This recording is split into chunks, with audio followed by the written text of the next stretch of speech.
Is it clear to you that Trump was also willing to accept violence to stay in power? Heck no. All right, guys, so we got to talk about the current biggest embarrassment in the country today, which is the January 6th committee hearings, right? Which, again, is a clown show, a Hollywood production from the Democrats in order to try to embarrass Trump and the GOP, right? They are selling the American people on this idea that there are going to be criminal charges against Trump and his allies for their alleged involvement in January 6th. Now, before I get into this, okay, I got to give a disclaimer for this video, guys, because it's going to be heavy 2020 election talk, and I like my YouTube channel, right? I'm trying not to get this video taken down. So I gotta give a disclaimer, okay? I am not making any claims about the election. In fact, the 2020 election was the freest and fairest election in American history, okay? And the only people that can make false claims about the election are the Democrat Party, okay? So with that being said, we gotta get into this because, again, the media in the Democrat Party is going after Trump as they're trying to find some criminal charges to bring against him for his alleged involvement and also his allies as well too in January 6th and what happened after the 2020 election. Now, the main charge that they're trying to bring against Trump is a conspiracy charge. The Democrat Party is arguing, okay, I'm just summarizing their argument here. This is not my personal opinion. This is the Democrats. This is what they're saying. They're saying that Trump did not actually really believe his claims about the 2020 election. That he actually was conspiring to overturn the election, knowing that his claims were false, right? And they're trying to get him on charges of conspiracy and a bunch of other stuff, right? But that's the main one. So with that being said, the Democrat Party, right, and the January 6th commission, that is bipartisan. They must have a ton of evidence to back up their claims that there was this grand conspiracy, right, from Trump and his allies. And they've done media tours, right, discussing the so-called evidence that they claim they have. And the first clip we're going to play here is a clip from Congressman Jamie Ratkins, a Democrat who's on the January 6th committee, and his claims that they have evidence that Trump allies, including GOP Congress members, actually sought pardons from Trump following January 6th. Take a look. Ask you about pardons. You revealed this week that multiple Republican members of Congress sought pardons from President Trump after the insurrection. How many of your colleagues in Congress did that? And what evidence do you have? Because you know that Congressman Scott Perry is denying it. Yeah. Well, the seeking of pardons is powerful demonstration of the consciousness of guilt, or at least the consciousness that you may be in trouble. And that's what's so shocking about this. It's not just one. And you have evidence that this happened. It is multiple members of Congress, as the vice chair said at our opening hearing, and all in due course, the details will surface. So guess there's evidence? Everything we're doing is documented by evidence. Unlike the big lie, which is based on nonsense, as former Attorney General Barr said, everything that we're doing is based on facts, and this is a bipartisan investigation which is determined to ferret out all of the facts of what happened. Bruh, I'm telling y'all, when I tell you that Democrats think that the American people are stupid, this clip right here is a prime example of why, okay? When asked, okay, do you have evidence that GOP members of Congress or Trump's allies sought pardons? This guy, one, doesn't answer the question. He avoids answering the question. Two, he says, trust me. We have all the facts and evidence. I can't really tell you, but we have all the facts and evidence. And the reason why you can believe me that we have the facts and evidence to back up our silly claims is because the committee is bipartisan, right? As if Liz Cheney and crying Adam Kinzinger are bipartisan, right? It's one thing if you have Marjorie Taylor Greene and Matt Gaetz on the panel, which the Democrats didn't allow. They didn't allow anybody that disagreed with them, right, on January 6th to be on the panel. But hey, it's bipartisan. And because it's bipartisan, you should trust us that we have all the facts and evidence, right, that we're going to be able to back up our claims.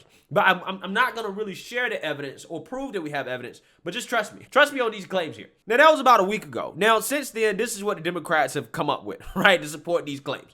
There was an email from law professor John Eastman to Rudy Giuliani requesting executive clemency. Now, John Eastman was an advisor to Trump, and he requested to be put on the pardon list, okay? But the problem is that we still don't have any real evidence of this pardon list. We don't know who's on the pardon list. Or put it this way, Democrats haven't presented the actual alleged pardon list. But they're trying to say that, well, you know what? That's an admission of guilt right there, okay? And Liz Cheney is saying that multiple GOP Congress members also requested pardons, okay? And she only really named one. And that one representative was Scott Perry of Pennsylvania. And Scott Perry came out and denied that and said that that was an absolute shameful and soulless lie. Now, here's the thing. Even if you did have a bunch of people request pardons, in my opinion, and it's just my opinion, I don't think that that's necessarily an admission of guilt as much as that is, well, you know what? I know that the Democrats are going to go on a political witch hunt like they're doing now to try to accuse me of committing a crime that I did not commit, right? Just because I may have been involved with, you know, what happened in regards to the election stuff or whatever. They're going to try to accuse me of a crime. Doesn't necessarily mean I committed a crime. So I'm going to request a pardon just in case, right? And again, considering what happened, how they turned January 6th into a political witch hunt, a spectacle, so to speak, I don't blame anybody for requesting a pardon who feels like, hey, you know what, I didn't commit a crime, but I'm going to be accused of committing a crime because the Democrats want to basically destroy the Republican Party and anybody associated with Trump, right? So with that being said, moving on to the next Democrat who claims to have evidence that they can't actually prove that they have, we have Mr. Adam Schiff, okay? The crusader of the Russian collusion hoax, right? Somebody with no credibility who should not be on TV whatsoever. But anyways, he is on CNN and he claims to have evidence that Trump was involved with sending fake electoral ballots from battleground states. Now, Dana Bash is actually going to do the job of a journalist here and press Mr. Adam Schiff on his claims. And if he actually has his evidence, why doesn't he just go ahead and present the evidence so that the American people can know the truth? The hearing will include evidence about Trump electors in battleground states who submitted fake electoral college ballots, even though Trump lost these states that we're talking about. We have already heard that campaign officials, Trump campaign officials, were involved in that. Do you have evidence that the former president himself was involved? Yes, we'll show evidence of the president's involvement in this scheme. We'll also, again, show evidence about what his own lawyers came to think about this scheme. And we'll show courageous state officials who stood up and said they wouldn't go along with this plan to either call legislatures back into session or decertify the results for Joe Biden. The system held because a lot of state and local elections officials upheld their oath to their Constitution. A lot of them Republicans as well as Democrats. Just to be clear, you said you have evidence that the then president was involved in putting a fake slate of electors out there. Do you have evidence that he directed it? I don't want to get ahead of our hearing. We'll show during our hearing what the president's role was in trying to get states to name alternate slates of electors, how that scheme depended initially on hopes that the legislatures would reconvene and bless it. Will we see that he directed it? They didn't, it? and they pressed forward with it anyway. Will we see that he directed it? I don't want to get ahead of what we'll show you during the hearing, but we will show you what we know about his role in this. Congresswoman Zoe Lofgren told my colleague Jake Tapper this week that some information has been provided on a confidential basis from your committee to the Justice Department. You know this, I'm sure you're hearing this. So many people watching your committee hearings are asking, what is going to come of this? Is the Justice Department going to file criminal charges? First question is, why haven't you given everything over to the Justice Department that they are asking for and they say they need in order to potentially do that? I don't think Congress has ever done that, and I've been participating now in several investigations where there have been parallel investigations done by the Justice Department. Congress never says, hey, Justice Department, other branch of government, just come and go through our files. You've been critical of the Justice Department for moving slowly. If you've done so much work, why not help them out? Well, we certainly will help them. We want them to particularize what they're asking for. And it's our intention when we conclude our investigation to make public our findings in great detail. But we have a job to do as well, and we are doing that, and we're doing this consistent with how our branch of government has operated and the executive branch has operated. We've seen a lot. Bro, these people are so sad. Again, I don't know why this guy has any credibility whatsoever. Has CNN not learned their lesson from the last election conspiracy that was pushed by the Democrat Party? Okay, mainly by this guy right here. Okay, that Trump was working with Vladimir Putin to try to win the 2016 election. This guy right here was the main perpetuator of that false election conspiracy. But yet they're trusting this guy to tell them, yes, for sure, I have evidence that I know Trump directed these fake electoral ballots, right? I have evidence. Trust me. I can't get ahead of the Department of Justice, and I can't really answer your questions, but just trust me. So that being said, again, like I was telling you guys, the main charges that they're really trying to get Trump on here are conspiracy charges, right? To say that, well, Trump did not actually believe the claims that he was making, and he was just simply trying to keep power, right? He didn't want to give up his power. He actually didn't believe these claims, okay? And Don Lemon got into a heated argument with CNN analyst Phil Mudd over the fact that these conspiracy charges, if they actually pursued them, there's no way that they will actually win in court against Trump, because at the end of the day, you can't prove whether or not President Trump actually believed the claims that he was making. Take a look. So, Phil, what he's talking about here is John Eastman, the lawyer advising the president. But is it clear to you that Trump was also willing to accept violence to stay in power? Heck no. There's two questions here. There's a question of whether I think the president did the right thing. No. There's a question of what I think the Department of Justice will do. Let me give you a couple perspectives, Don. Number one, what's the likelihood you could win a conspiracy case? That is a really difficult case to prove. Not only what happened, but what people were thinking when they went down the path that happened on January 6th. Very difficult to prove. That's going to take a lot of people and millions of dollars to pursue. So let's guess that you don't win that case. If you don't win that case at the back end, if you're the Department of Justice, Merrick Garland, the Attorney General, you are perceived to be someone who's pursuing Donald Trump because you have partisan political interests. I'm not saying that Trump did the right thing. I'm not saying that the case is the wrong thing. I'm saying if you're at the Department of Justice, the likelihood you win that case is low. The risk of losing that case is high. I wouldn't pursue it if I were the Attorney General. Even if people are telling you what they thought and they're telling you that they were inspired to act sure, by but the president's going to say, my advisors told me I won. I thought I won.